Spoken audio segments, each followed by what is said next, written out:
Hello, my name is Dr. Brady Carter, and I am a senior scientist with Novacina.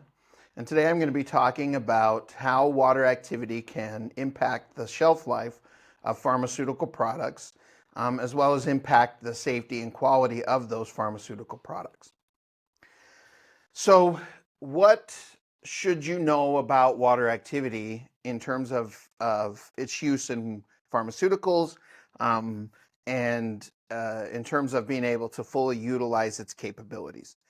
And of course, the first thing when talking about water activity is that we need to discuss what water activity is. And along with that, there are a lot of myths associated with water activity and what it actually is, particularly within the pharmaceutical industry. And so we're going to spend some time and make sure that we correctly define water activity with its right definition. We'll differentiate it from moisture content, particularly Carl Fisher moisture content, which is what gets generally utilized in pharmaceuticals.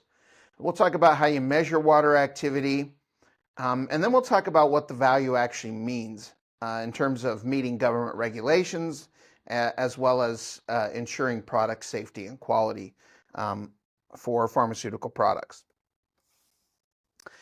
So, in talking about water activity in pharmaceuticals, water activity is a measurement that's been utilized within the food industry for quite some time. It's been a part of food codes around the world for many years. Its utilization in food generally started back in the 1950s and has increased since then. But it hasn't been as generally accepted as a valuable tool within the pharmaceutical industry. And it's lagged a bit behind the food industry in terms of its utilization. But in reality, the same factors that water activity is useful for in the food industry is also true within the pharmaceuticals. It still has the same utility and applicability, whether utilized for food or pharmaceuticals.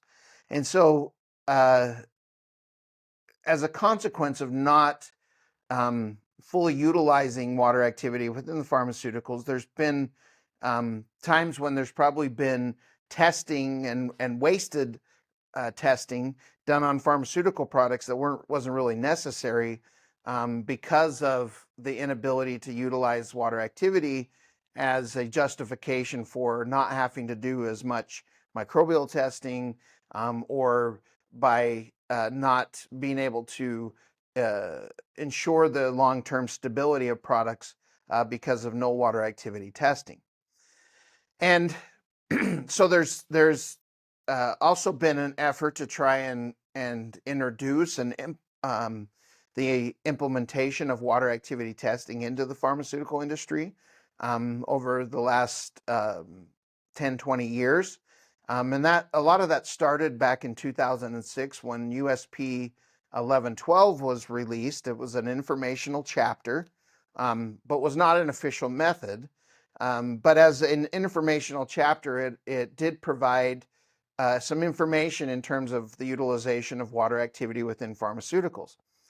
And in particular, it talked about the application of water activity in non-sterile dosage forms as a way to aid in optimizing product formulation, reducing the degradation of APIs, reducing the susceptibility of formulations to microbial contamination, and probably of most importance was that with the release of USP 1112, there was justification from that chapter for reducing the frequency of microbial limit testing when water activity values were low. And so this really was the first opportunity for pharmaceutical companies to reference this USP 1112 and as a justification for altering their microbial testing frequency, in which would save thousands, if not millions of dollars in costs of testing that was really not necessary. If the water activity of a product is low enough, there's just no way that microorganisms are going to proliferate and grow. So it doesn't make sense to constantly be testing those products for the presence of microorganisms. In addition, the concept or the approach of trying to assure microbial safety through challenge testing and microbial count testing is flawed in the sense that it depends on when through sampling of finding within a product where those microorganisms are. And if you don't choose where you conduct your testing or the sample that you take for testing where microorganisms are, there still could be microorganisms present. They just weren't present on that particular sample that was taken. And so you have to rely on additional testing as well as randomization to try and detect if microorganisms are present. Water activity is a inherent property of the material.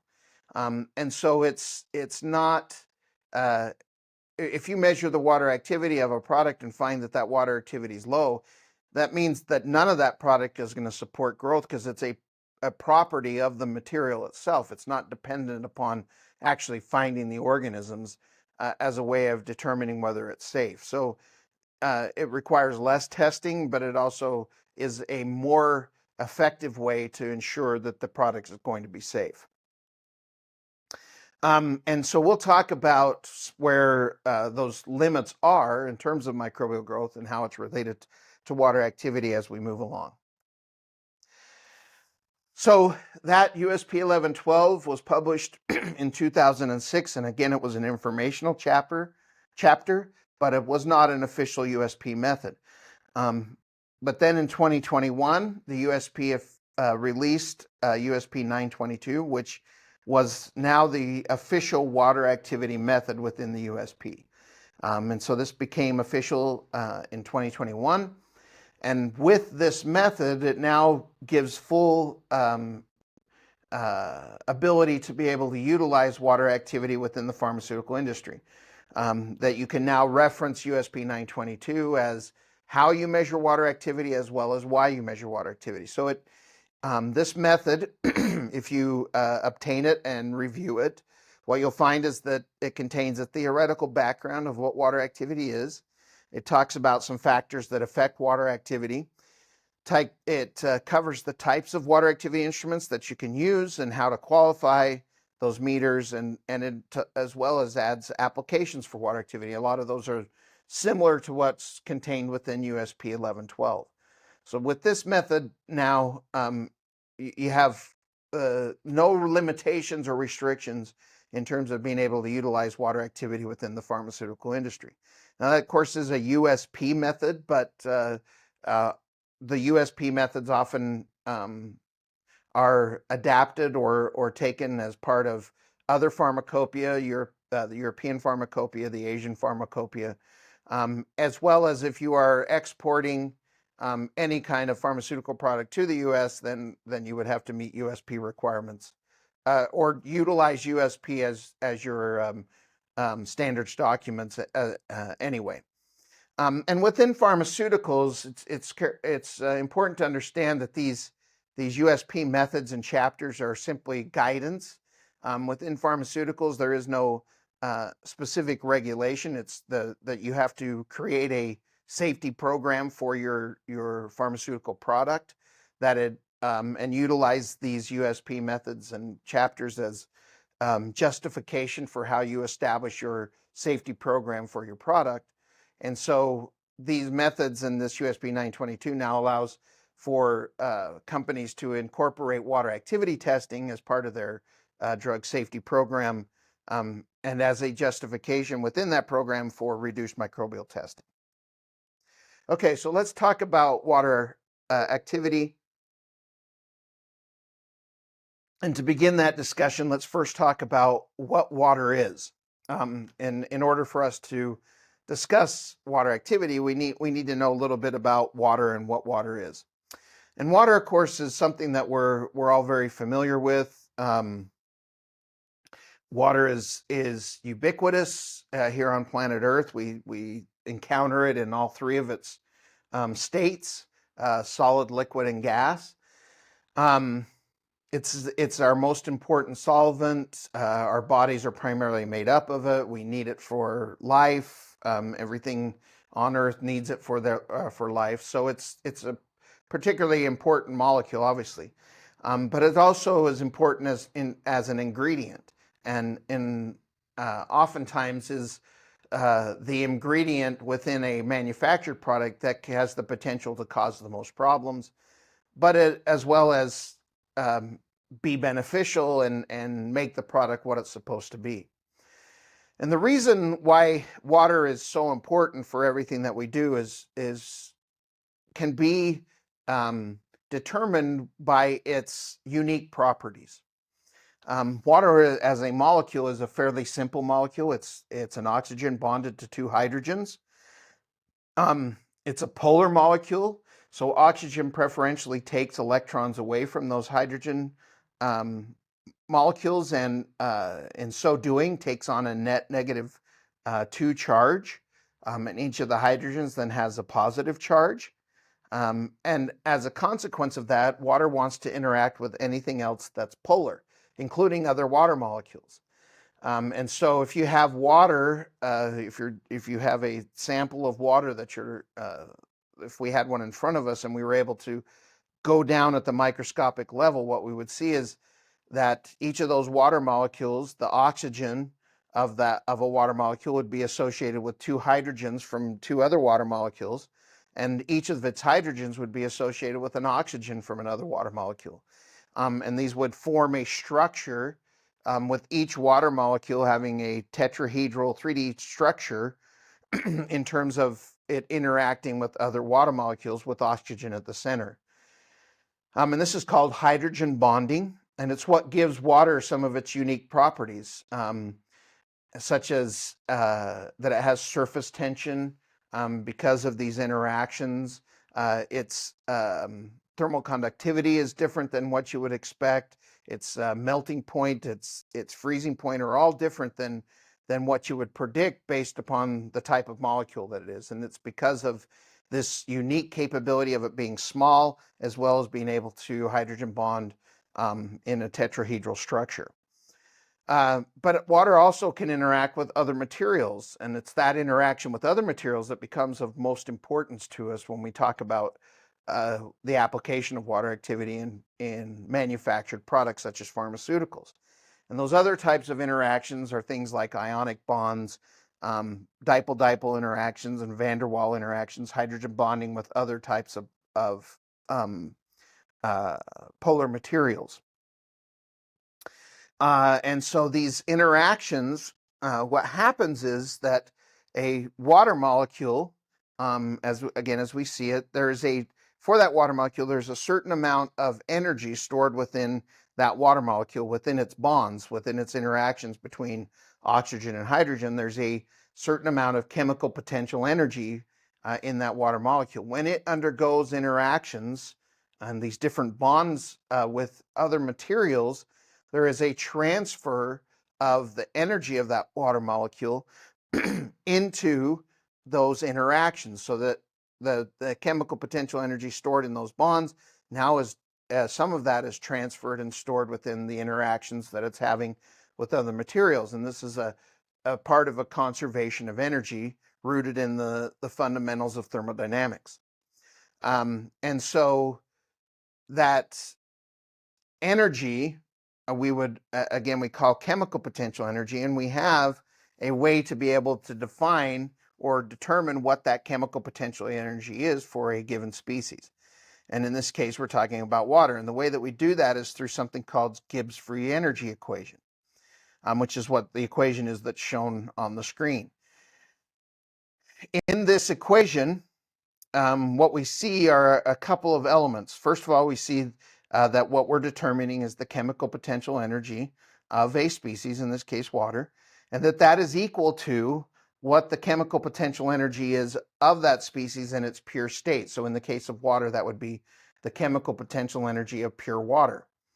Um, and we're going to modify that energy of pure water by the last part of the equation, which is a gas constant times the temperature times the natural log of the fugacity.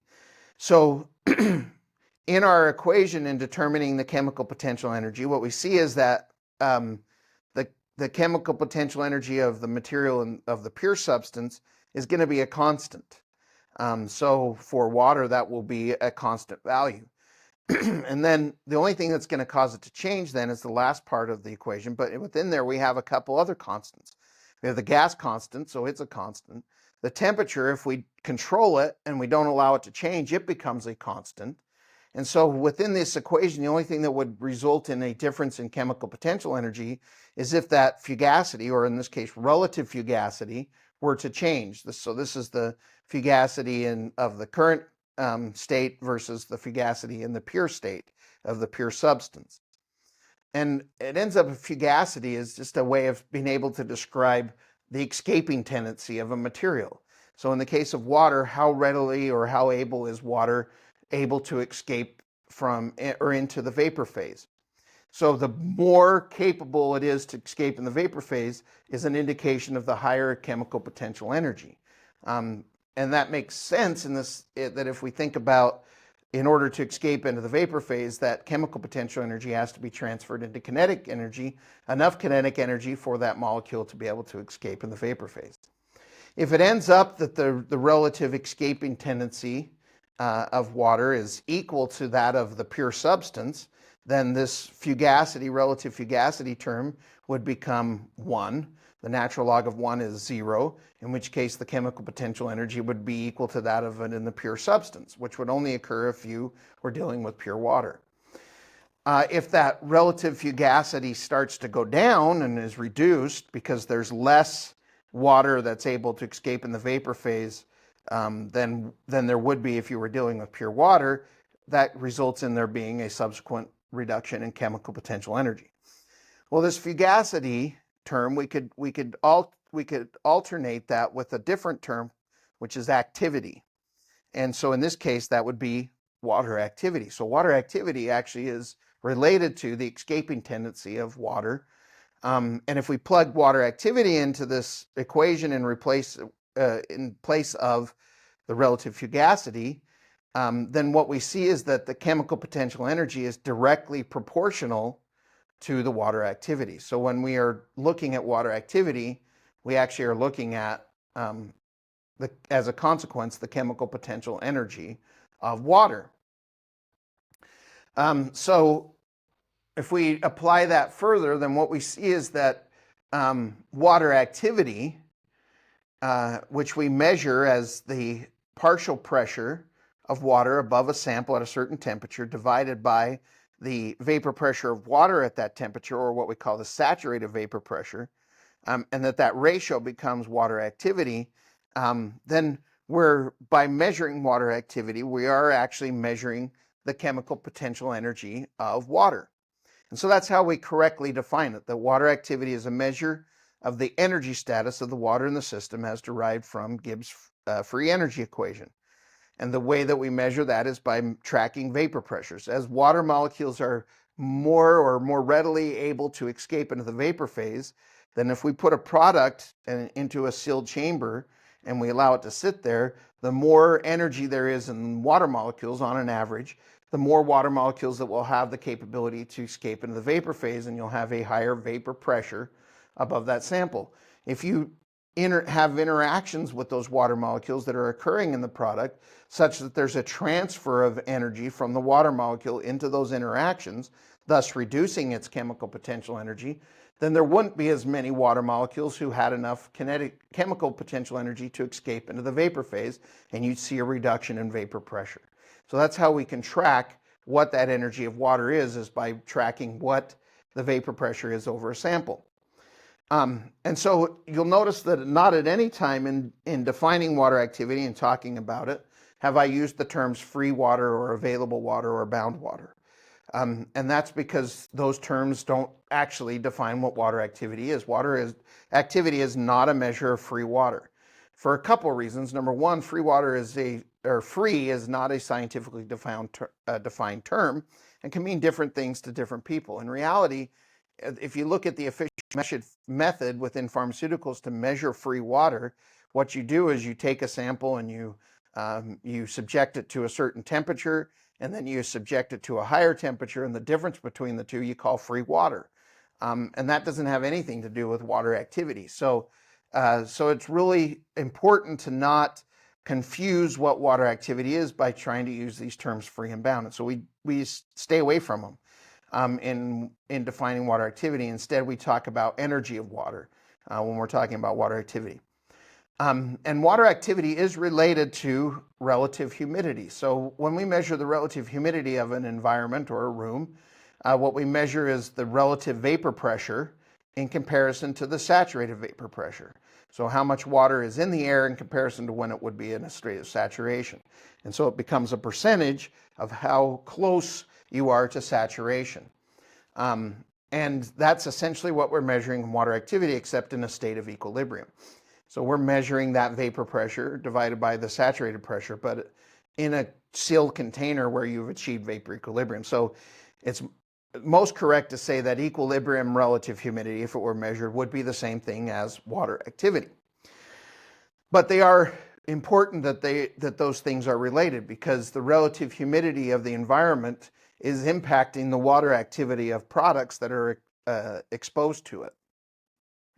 So if you have something that's a water activity of 0.3 being exposed to an environment that has 50% relative humidity, the energy of the water in the room is higher than the energy of the water in the product itself. And water always moves from high energy to low energy, which means that it will move from the environment into the product until the product's water activity has changed to match that of the room. And that's really important when you talk about stability of products and the importance of packaging as a moisture barrier.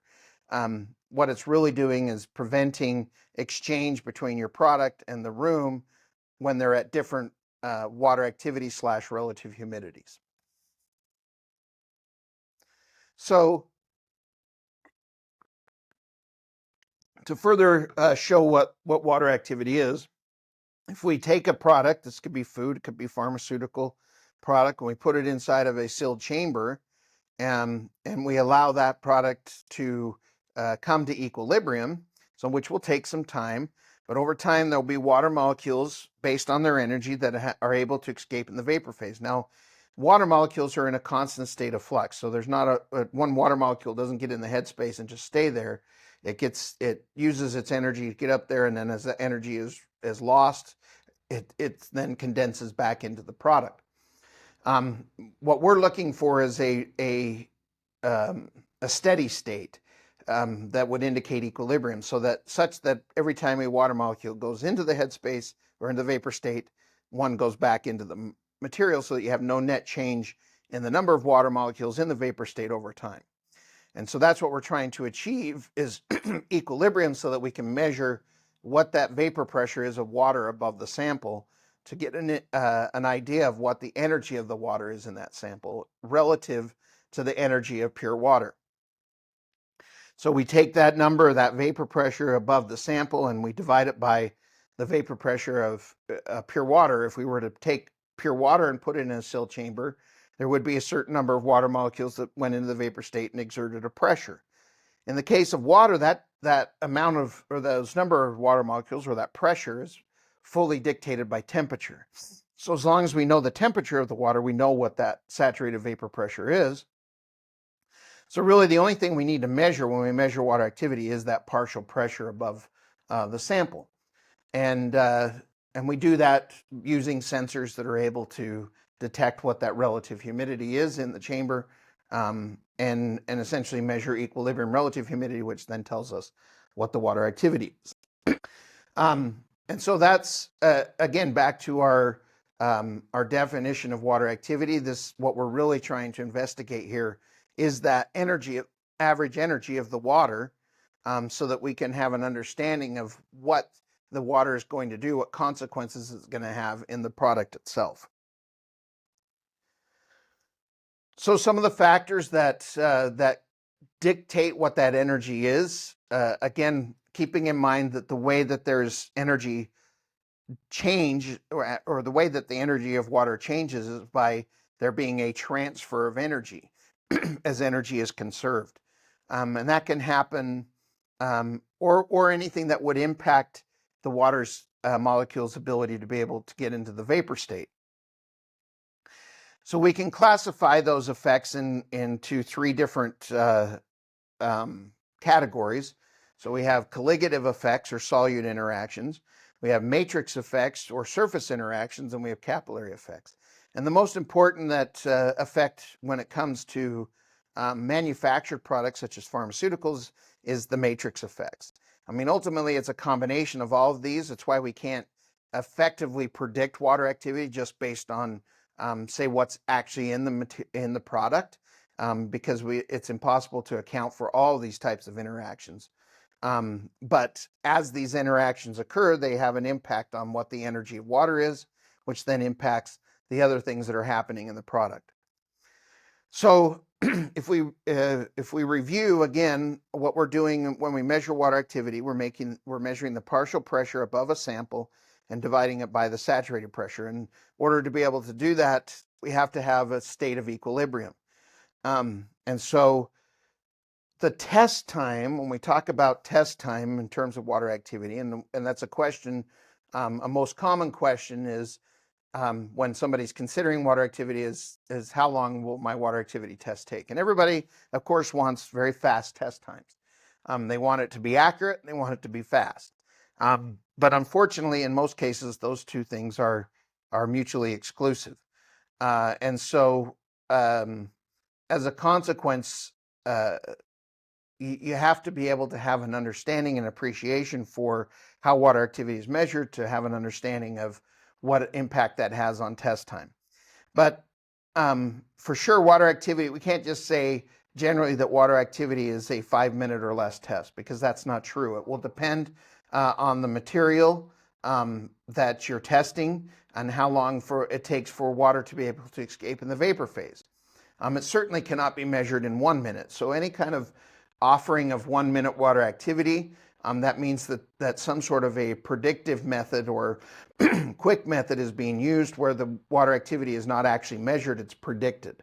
And you have to be real careful with that, because you don't want to release product off of a predicted value that's not the true value, when there's the possibility that that predicted value won't be correct, in which case you might release product that shouldn't have been released based on its actual water activity, and then you have product that fails. So it's not about just trying to get your results as fast as possible. It's about trying to get correct and accurate results. And the fact is that for water activity, as we've indicated, we're measuring that partial pressure, that vapor pressure, in a state of equilibrium. In order to do that, all instruments rely on achieving vapor equilibrium, and the accuracy of the measurement will be determined by whether or not they have actually achieved vapor equilibrium. That means that test time will vary by product, and that that water activity test time doesn't depend on the instrument, it depends on the product. The instrument, there are no instruments that artificially speed up that equilibration process.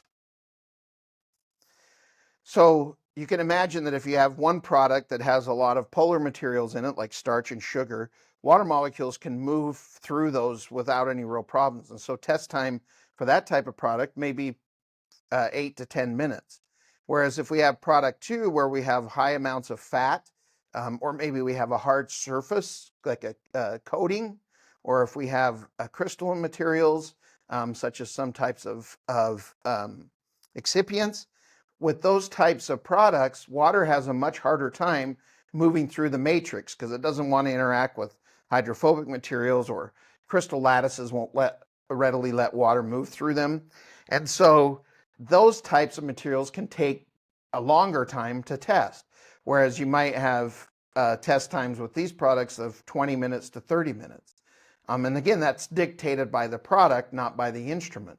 And if you get results faster than that, in a lot of cases, it's because you haven't achieved true equilibrium. And that equilibrium is being dictated by the end of test settings that you're using. And so what we find is that if you use less stringent end of test settings, you can get your results, like with an instrument that defaults to a less stringent. You get the results very quickly, say in 5 minutes, and then you compare those to having run the test for extended time and making the requirements for equilibrium much more stringent, and you might have a difference that's as high as 0.2, which means that you could have had taken a reading that's 0.6, and in reality it was 0.8. And that's a big difference in terms of microbial safety, just by taking a reading too fast before you've achieved true vapor equilibrium. So even though the more stringent settings make the test take a little bit longer, the increased accuracy makes that worth it. And you never want to just by default go to the fastest settings and accept those as your results. And that's why in Novacina's instruments, you have the capability to change your end of test requirements. So you could set them to a less stringent setting and then run the test. And the beauty of the Novacina instruments is that as long as you leave your sample in there, it will continue to monitor water activity even after it's given you a test result. It'll come up with a result that it achieved based on your end of test settings, but if you leave it in there, it will continue to run. And so you can actually do a comparison by doing that of what you got with the fast setting versus what you would get had you left it and run for the more stringent requirements to achieve true vapor equilibrium. If those differences aren't very big, then you probably could use the fast setting and be fine.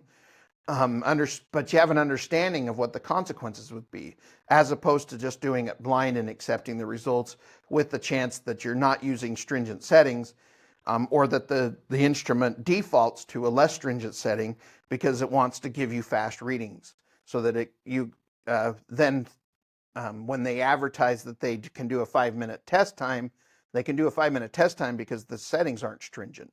But that doesn't mean you're necessarily getting accurate readings. Now, in terms of ways to measure water activity, there are some that are less common, such as hair hygrometer, freezing point depression. Those aren't really used much anymore. They take really long time, but they were some of the first ways that were done. So now we rely on instrumentation. And if you look within USP 922, you'll see three main types of sensors or methods for measuring water activity. That's the electrolytic resistive sensor, the capacitance sensor, and a chilled mirror dew point. It will also have TDL in there, which is a tunable diode laser approach. It's a very expensive way to do measurement water activity, but it is included in USP 922. Now, the Novacina uses the electrolytic sensor, or electrolytic resistive sensor, and the way that this works is that within the sensor, there's an electrolytic solution that has defined resistive electrical properties. So you have electrodes that are that were within that electrolyte, and you're measuring its electrical conductivity. And as there's changes in the resistance of that on that circuit, as a consequence of there being changes in the electrolyte, as it equilibrates to different equilibrium relative humidities, you can use that to track what that relative humidity is. This approach has the advantages of being very stable, much less susceptible to contamination than other methodologies, particularly the chilled mirror. Here the sensor is protected from the sample. It can't be contaminated, whereas the mirror has to be clean. If the mirror gets dirty, it will give you incorrect results. So much less maintenance. There's not constant cleaning of this. You only have to check it weekly, and rarely do you have to do any kind of maintenance on the chamber itself. Disadvantage that people might indicate is a slower read time, but most likely that's because the Novacina instrument defaults to a much more stringent end of test setting than other instruments do. And the reason is that because we want to deliver accurate results. But be careful when you consider that slower time, that it's not just because of differences in end of test settings. Now, in terms of accurate measurements for water activity, the most important thing that you need in order to validate and qualify instruments are standards. These are verification standards. They're independent standards based upon fundamental thermodynamic properties. So saturated salts at saturation based on thermodynamics have well-defined water activity values, and they have the capacity to take up and lose moisture and not change water activity. So they work very well as standards. So if, for instance, if you had a saturated slurry of sodium chloride, you would have a water activity of 0.75 at the temperature is 25. So you know what that water activity is. You can put it in the instrument and check it and know whether the instrument's reading correctly. You can also use unsaturated salt solutions. Here, the water activity is defined by the concentration of the solution. And as long as you are at that concentration, you have a well-defined and known water activity independent of the instrument. So these can be used also to qualify instruments and check whether they're reading correctly. The one that you use depends on what you most want out of the standard. The advantage of saturated salt slurries is that they are reusable. You can use them for 3 years or beyond. If you store them correctly, you can keep continuing using them as long as you maintain them. The unsaturated salt solutions are a one-time use, so they become a consumable, which can add up to costs. The unsaturated, though, will run faster. So you can get good, accurate results, thinking about equilibrium we just talked about, on unsaturated salt solutions in less than 5 minutes. They're a binary solution, so they will equilibrate very quickly. The saturated slurries with crystalline materials in there take much longer to come to equilibrium. So they will take 20 to 30 minutes to run, but you can reuse them. And so you have to balance which one you want to use based on what's most important. If you want to save on consumables, use the saturated slurries and you're willing to wait that time, that's great. If you want faster qualification times, then you use the unsaturated. And Novacina is able to offer both of those. It's the only company that does offer both options. Another thing that will impact water activity is temperature. Water activity, when reported, should always be reported with a temperature. If there's not an accompanying temperature, it's essentially meaningless because you're not able to replicate it. So you should always be reporting temperature. It's also a good idea to have an instrument that controls temperature so that you're not having that as a source of variability. Think back to Gibbs free energy. The only way that we had that direct correlation to chemical potential energy is if temperature was constant. And so you want to control that temperature. There is usefulness in changing the temperature to see what impact it has on water activity. Sometimes in most cases, increases in temperature cause increases in water activity, which can actually lead to failures, unexpected failures, when you have exposure to high temperatures simply by changing the water activity.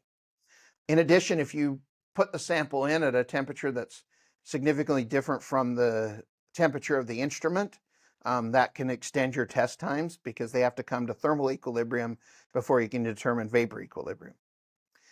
In terms of sample preparation, that can also have impacts on test results. The most important thing here is if you're going to do a certain sample prep, such as grinding or slicing or crushing, that you be consistent. That's one of the most important things, and that you want to provide it with a representative sample. And you also want to prevent moisture exchange with the environment. Again, we talked about the impact the environment can have on the water activity. There's exchange of moisture as it's exposed. So having your product exposed to the environment before you test it can result in you having water activity results that don't actually reflect the actual water activity. They simply reflect what the environment has done to the product while it's been exposed.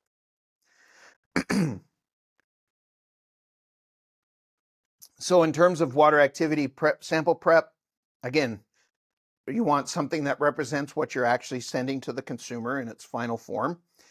You want to be consistent in how you prep. And there are situations where you will likely have to cut or grind or even crush. In the case of solid dosage tablets, those will give much better water activity results if you crush them, such as with the mortar and pestle, than if you read them whole. If you read them whole, they tend to read what room humidity is, and they take longer times to reach equilibrium. Crushing them into just a not a pulverized powder, but just into crushed tablets. Opens up surface area, exposes surface area, and it makes them much more consistent results, and you actually get faster test times. If you have gel capsules, such as shown in the picture, um, if you read them intact, you'll read what the water activity on that surface is, not what the interior of it is. So in order to read truly the interior, you do need to cut that. It can be kind of messy in certain situations, but that's the way to be able to get to that internal water activity. And again, prevent moisture exchange. Pharmaceutical products tend to change water activities very quickly when exposed to environments. So with those, they're particularly important that you keep them isolated from the environment through whatever you can do, such as storing them in the sample cups with lids on for temporary storage to try and prevent any kind of exposure. And then you take the lid off right when you put it in the instrument and close it. Is a best practice for these particular types of products. Be sure you take the lid off. You can't read water activity with a lid on of those cups, but they do work for temporary storage. Now, in terms of water activity and moisture content, water activity, as we've identified, is a qualitative measurement of the energy status of water. It's not a quantitative measure. It's not an amount. Water activity of 0.5 means that the water in that product has 50% of the energy that pure water would have. It does not mean that 50% of the water is free. Moisture content, alternatively, is a quantitative measure. It's a measure of how much water is present in comparison to everything else that's in the product. So typically reported as a percentage. And so in this case, what you're really measuring is just what's there in your product, including, so you have some water that's there and how much of that water is there in comparison to what else you have. But that amount of water doesn't really correspond with what's going on in the product and what water is doing. It just simply tells you how much is there. And so that's why water activity becomes such an important measurement as an alternative to moisture content. Moisture content essentially is a standard of identity. It tells you what's there, how much water is there in comparison to other things, but it doesn't really tell you anything about stability. And it's been used, especially Carl Fisher moisture, as an indication of stability and as a control factor in pharmaceuticals for a long time, when in reality you would be much better off using water activity, and now with USP 922 again have that justification. So in terms of moisture content and how it's measured, this is an empirical measurement. There is no standard, and that's really one of the challenges of moisture content. As we already identified water activity, we have standards. We have SALT standards that tell us what that water activity is, or what the water activity is. We know what that water activity is independent of the instrument. We don't have that with moisture content. So in reality, there's really no way to know what the true moisture content is.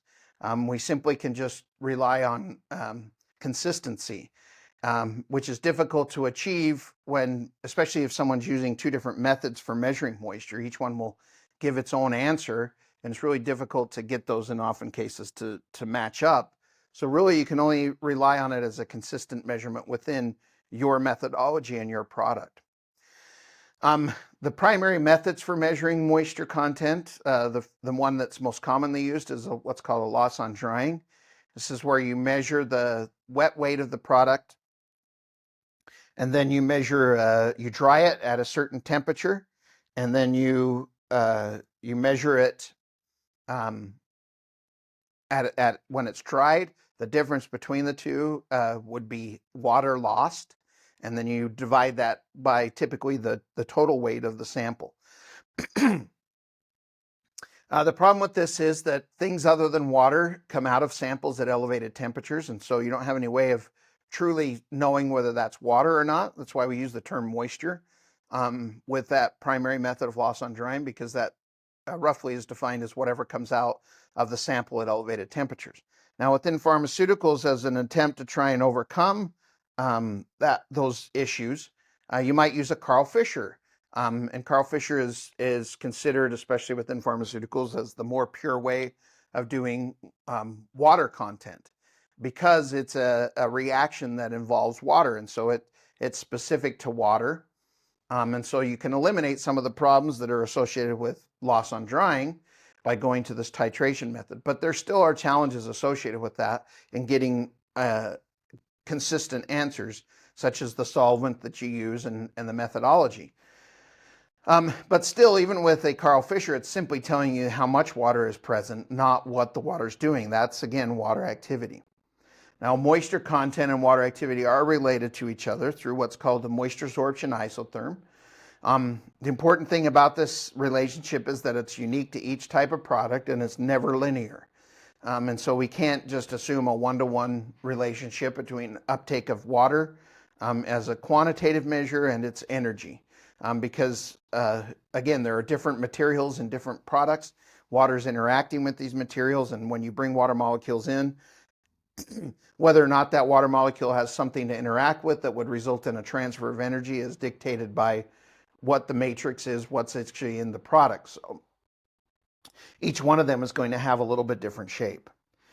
Now, in terms of applications with water activity within pharmaceuticals, of particular importance is its relationship to stability. And so it factors in to the stability of these drug products, has impact on excipients, which one of the roles of an excipient is to try and protect the active ingredient by preferentially controlling the moisture, at least moisture movement and moisture absorption, but also to prevent moisture exchange with the environment, to avoid degradation of active ingredients, optimize packaging, monitor product safety and qualities, microbial safety, and again, as we indicated earlier, justification for reduced microbial testing.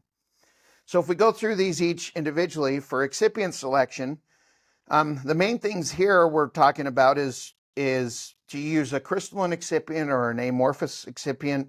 When you're dealing with crystalline materials, water activity becomes important, and the water activity level dictates what type of crystalline, what hydration level, whether it's anhydrous or if it's a hydrate. And also water activity induces deliquescence of crystalline materials. Water activity is related to hygroscopicity, related to the dissolution properties of these excipients, and also controls or has an impact on the phase transitions of amorphous excipients. So if we think about hygroscopicity, this is basically how readily does a sample take up water. And more correctly defined, it's a steep slope to an isotherm, meaning that it can take up water, or when it takes up water, it has a less subsequent change in water activity. So the steeper the isotherm slope means that as you take up water, you have a lower water activity change. A flat isotherm means that as water content changes, you have big changes in water activity. And so in excipients, in a lot of cases, it's desirable to have ones that are more hygroscopic. And this example shows several different common types of excipients and what their isotherms look like. And the one that you would choose would really depend on what water activity range you expect the end product to be, as well as what you need that excipient to do in terms of protecting the active ingredient.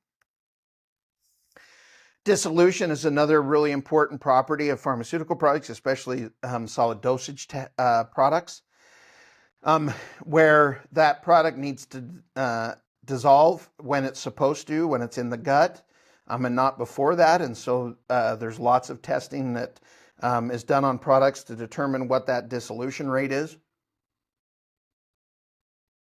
The problem that can happen from water activity is that if the dissolution properties are measured at a certain water activity, and then the water activity of that product changes, that means that there's a subsequent change in dissolution properties. So what has been predicted as the dissolution properties for that product may not actually be what they are if there's been a subsequent change in water activity, which can result again in phase changes of amorphous excipients as well as deliquescence of crystalline. So here's, in terms of amorphous excipients, these are excipients that are rather than crystalline, are amorphous. Typically, they're spray dried powders. And these powders, before they are bulked and tableted, will have certain float properties associated with them and certain dissolution properties. If they experience an increase in water activity, what can happen is if they move past what's called the critical water activity, they can experience a glass transition, where they now start to cake and clump and can eventually crystallize, which would drastically change their dissolution properties. So for these particular amorphous excipients to maintain their capabilities and do their job, they have to stay in that glassy state. And so you have to keep them at water activities less than that critical water activity, which would be both through processing as well as through packaging, to prevent uptake of water when this product would be exposed to humidities higher than that critical water activity, which could then cause its water activity to increase past the critical water activity and experience that glass transition. A common form of pharmaceutical products is capsules that contain a bulking agent as well as an active ingredient within the capsule. With these particular types of products, water activity becomes really important because of moisture migration possibilities. If the capsule's material and the water activity of it is not the same as what's put in it, then there is the possibility of moisture exchange. So this is kind of an extreme case, but if you were to put, say, MCC at 0.73 inside of a capsule at 0.43, you've created a situation where there's going to be moisture exchange between that MCC and the capsule. The capsule is going to take up moisture, the MCC will lose it, and they'll come to some equilibration point due to moisture migration. Where that equilibration point will be is dictated by the moisture absorption properties of each of the components. So it's not just a simple matter of the average. It actually needs to be modeled, which it can be modeled through use of modeling tools, where you can actually determine, based on that initial water activity and the absorption properties of each of the materials, what that expected equilibrium water activity will be. As you can see on the screen, if we compare predicted by the modeling with the actual, the prediction actually does a fairly good job of indicating where it's going to come to equilibrium. The question then becomes, at that equilibrium relative water, or that equilibrium water activity between the two components, if those components are at that water activity, what will the consequence be? For instance, in this case, the capsules most likely would get sticky as they took up the water and became soft, and the MCC, as it goes down, would start to have problems as well. And so you'd end up with sticky capsules in this case that one who would try to get them out of a pill bottle, and they would be clumped up in a big mess. Alternatively, if you went the other direction and the powder and active ingredient went up, most likely what you would see is an increase in chemical degradation. So that's another thing that water activity is related to, is chemical reaction rates. And so you have things like hydrolysis reactions or enzymatic reactions that can occur on active ingredients, rendering them ineffective through those reactions. And so obviously, if that happens before the drug product is delivered, it doesn't have its efficacy because the API has been degraded. And so as a result, you have essentially expired or a product that needs to be recalled because it's not going to have the the effect that it's supposed to be when it's taken or consumed. And so that active ingredient obviously is the most expensive part of a pharmaceutical, and so maintaining its production and stability is critically important. And again, water activity plays a critical role in that. So you identify where the water activity, where those reactions are at a minimum, that would ensure the maximum stability of your active ingredient. It is possible to model and predict the rate of that degradation based on water activity and temperature, the two main factors that are going to affect the rate of those reactions. And so if you needed to determine what is that ideal water activity range for your active ingredient, which then would dictate the excipients that you use, as well as the specification in terms of water activity for your product, then you can set up an experiment where you track degradation of the active ingredient at 3 temperatures, 3 water activities. You collect time series data from that to figure out what what type of reaction it is, the kinetic model of it. And by doing that, you can determine how the rate changes at the different water activities and temperatures, and model that using something called hydrothermal time.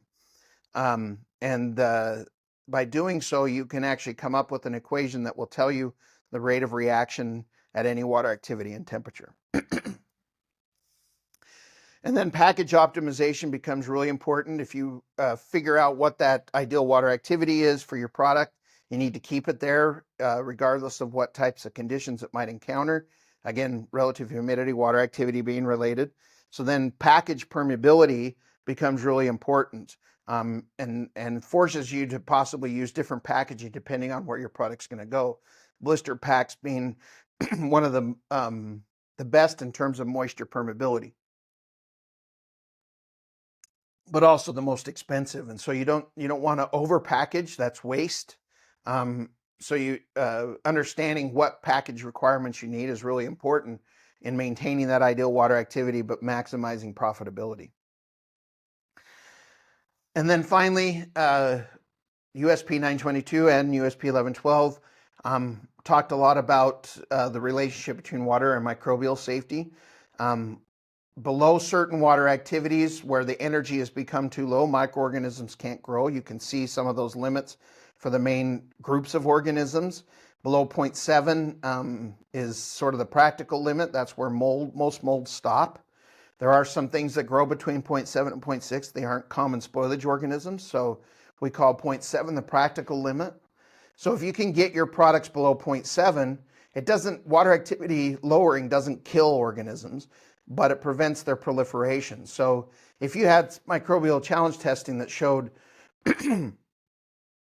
that the microbial load is low, then there's no reason to keep testing it to make sure that it stays low if the water activity is low, because it's preventing the proliferation. And the way that it does that is by the organism itself has an internal water activity that's at a certain value. And the water activity of the environment, if it gets lower than that, causes water to leave the organism because it goes from high energy to low. And that causes a loss in turgor pressure, and it ceases its functionality and it can't replicate. So the organism has to respond, and each organism has its own unique ability to be able to lower its internal water activity by concentrating solutes. And that's why there's different cutoff levels for different organisms. It's a reflection of how well they can lower their internal water activity. But if they encounter an environment that's lower than what they can lower it to, then they basically have to go dormant. Some will form spores, but they'll go dormant and they won't replicate, and which means that they can't over time increase numbers to levels to cause an infection unless they are placed back in an environment where the water activity is high enough so that water will go into the organism and they'll start growing again. So based on everything that we've talked about, water activity really becomes an incredibly important specification in terms of pharmaceuticals. If you identify that ideal water activity, then you just make sure that your product is processed to that, regardless of what its moisture content is. In fact, you can maximize its moisture content as long as you're within that safe water activity range. And moisture content is weight, and these products are sold on a weight basis. So having a higher moisture content is actually directly proportional to higher profitability, as long as it stays safe. And that's why, again, Carl Fisher isn't the way to release that product. It's water activity while maximizing your Carl Fisher water. And as long as you monitor water activity, the consequences of your production processes, as well as your packaging, to make sure that you stay within that ideal water activity range, then you can work to maximize that profitability and still be able to ensure the safety and quality of your products. And you can build a drug release program on the foundation of water activity, not Carl Fisher moisture, based on water activity, that will then ensure that your product stays safe, and it maintains its quality while maximizing its profitability. With that, I I thank you, and we can